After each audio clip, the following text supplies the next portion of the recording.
I recently have noticed that we've had significant increase in the number of subscribers. So we want to thank you for your interest. And because there seems to be some continuing speech restrictions going on with some of the platforms, you may want to come to one of our other platforms that may have more information that we can share with you than what you're seeing now.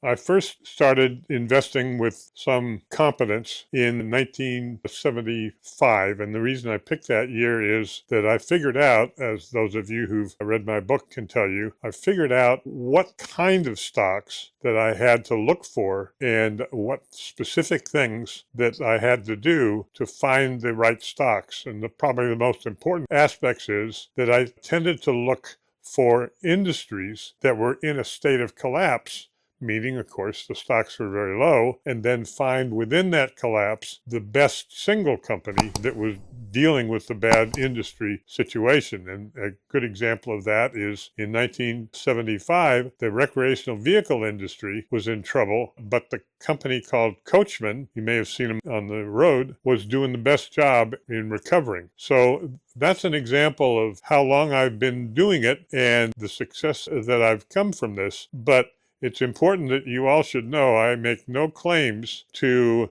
be something that what my advice is going to be worth anything. Anyone should do their own work. And I also have had history since 1975, a number of major mistakes as a result of which I've had considerable volatility in my results. And so therefore, once again, do your own work. But I do think that the kind of strategy that I use, I mentioned I tend to look for industries in a state of collapse. And I also look for three factors that I'm paying attention to all the time. The third most factor is the timing. How long do I think it's going to be until this industry is going to turn up? And is it going to turn up at all? But rather, is it going to be involved as a fad rather than something that will turn back up? That's the third most important factor I look at. The second most important factor is illusion. I'm always looking for stocks and industries where the market and the